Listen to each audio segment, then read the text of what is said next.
Okay, this much I know to be true, which is going to be released in cinemas next Wednesday. And then you will be able to get it on other platforms after that. But so it premiered at Venice. It's screening in 850 cinemas across 30 countries next Wednesday. And then, other stuff later on. So are you a Nick Cave, Warren Ellis fan? Well, I would, yeah. Okay. Occasionally. That sounded very, very sort of, yes, sometimes, but not always. I'm a huge fan, absolutely huge. I love the stuff that they've done in film music. I'm a really, really big fan of Warren Ellis. I play his film music all the time. Anyway, so... Is that on your top show? On my top show on Scala Radio, which you're allowed Saturday to say out loud. Lunchtime. 1 o'clock, followed by Simon Mayo's Essential Albums at 3. That's the one. I throw it ahead to you wherever I do. Anyway, so this is a documentary by Andrew Dominic, who made The Assassination of Jesse James by the Cab Before, which I, as you know, absolutely love, was my favourite film of that year.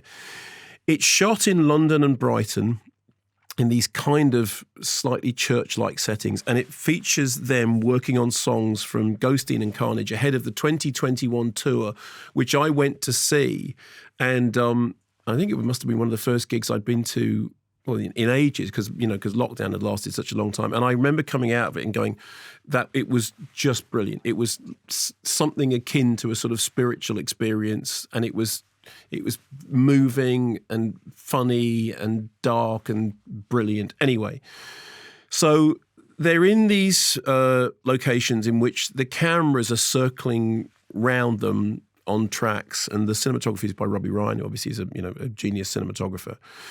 There are these banks of white light. It's kind of like, feel like Let There Be Light, which is all sort of, timed in with the music, and it's picking out the musicians amid this kind of darkness visible. There is a whole sort of religious kind of incantatory quality to the whole thing.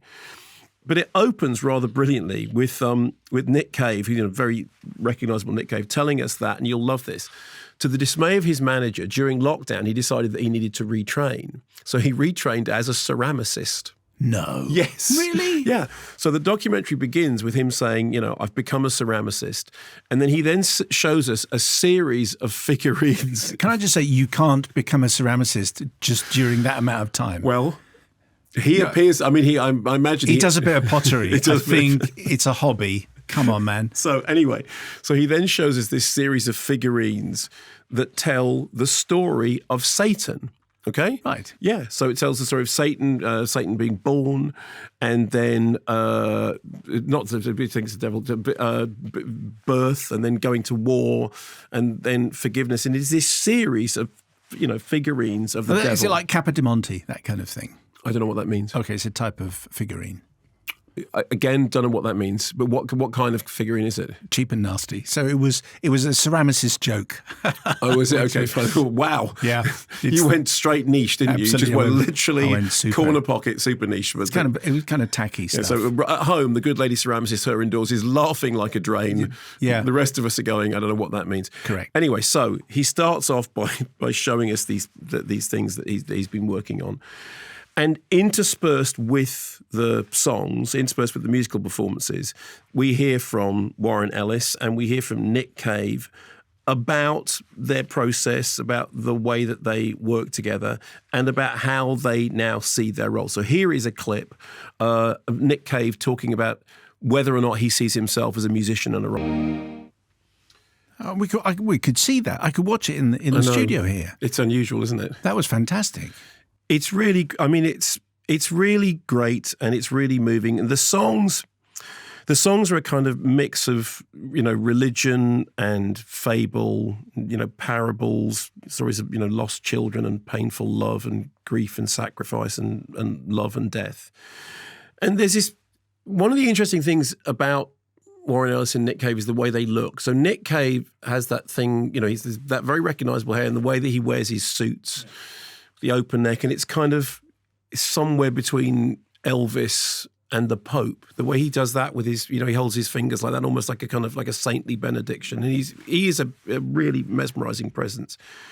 And then you have Warren Ellis, who's either this kind of brooding wizard figure on the keyboard, and when he plays the fiddle, it's kind of like part hillbilly, part Merlin, part like a kind of Kafkaesque insect. The way in which he he plays this. Was that him this violin. conducting the quartet? Yeah, exactly. So so he conducts and he's the musical director and he plays the keyboard and he plays the fiddle and at one point we see him playing a flute in a cardigan.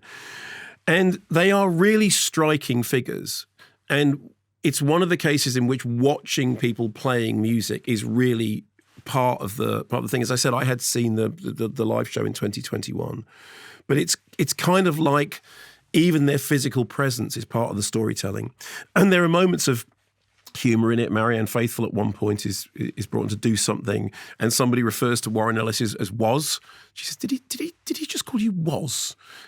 Yeah, it's what they do. Just everybody, And they said, "Well, to Nick Cave, what do they call you?" He said, "Well, they just call me Nick." He doesn't get his name sort of cut down, and it does that thing about. I mean, a lot of it is very profound. A lot of it is about love and death and life and loss. And if you're a fan of Nick Cave's lyrics anyway, there's all that stuff. It's a long way to find peace of mind. I'm just waiting now for peace to come. There's a brilliant discussion of the differing ways in which their writing process works. Because Nick Cave talks about the fact that he says, there's no point in me bringing a song to Warren because Warren is always on transmit rather than receive mode. And so you get kind of, Nick Cave doing the thing that he does. And then Warren Ellis, who's this kind of agent of creative chaos. And Nick Cave says a whole lot of terrible stuff happens when me and Warren get into the room, but there are these moments when it just gels. And Warren Ellis calls it a meditative state. Cave calls it transcendent. And you think, okay, well, that could sound pretentious, except they then play the song and you go, okay, you can call that whatever you want because it's absolutely sublime. There's a very funny thing in which they're talking about bad seeds. And Nick Cave says, yeah, one by one, Warren Ellis was taking out the other members. And he said, incidentally, he's been singing a lot more recently. The next thing that's going to happen is it's just going to be him. And then there's also this really interesting thing with him online on the Red Hand files, in which people can just ask questions. And he goes on it online to answer the questions. Some of the questions, obviously, because there's thousands of them. And someone asks, behind it all, the music, the words, the suits, the grief, the tenderness and shame and guilt and joy, who are you? And in a way, the film kind of sort of wrestles with that. But again, it doesn't do it in a ponderous way. It does it in a way which is light and contemplative and very, very often funny. I mean, it is amazing how funny, if you see the live show, how funny he and Warren Ellis are on stage in between. I remember reading a review that the NME had written of seeing Joy Division playing live in their sort of brief heyday, and saying the extraordinary thing was that they would be playing these songs that were like people looking into the void, and then afterwards they'd be just like knocking around at the bar, laughing and joking. And you couldn't quite get but in the live performance, that thing about the humour and the seriousness do sit right next door to each other, the kind of tragicomedy or the divine comedy element of it. There is some astonishing performances. Hand of God is just unbelievable. And Warren Ellis, he looks like like Paganini meets Alvin Stardust, and it's really fantastic to watch.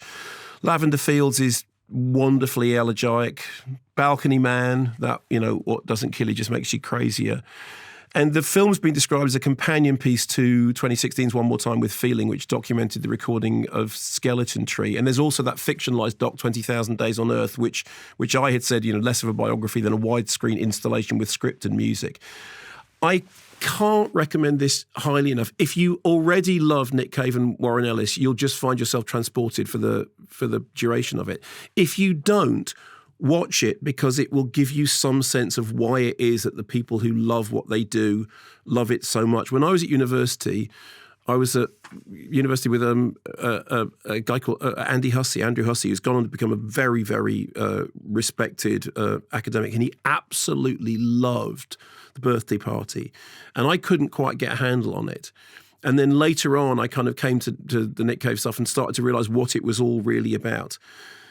There is this thing that he says in reply to one of those questions, which is, we all live our lives dangerously in a state of jeopardy at the edge of calamity. And I thought that is an absolutely beautiful way of describing that, sort of knife's edge of existence. And then the tunes are great, and it's beautifully filmed, and it's got jokes in it, and it's It's really, really something. So there's the one screening, 850 cinemas across 30 countries. That's next Wednesday. And then I'm sure it'll be available in other places after that. But it's kind of going to be like it's like a global thing. And it's really worth seeing. Your emails, once you've seen it, to correspondence@kermodeandmayo.com. All other emails you can delete from your address book as far as this show is concerned. Correspondence at kermodeandmayo.com.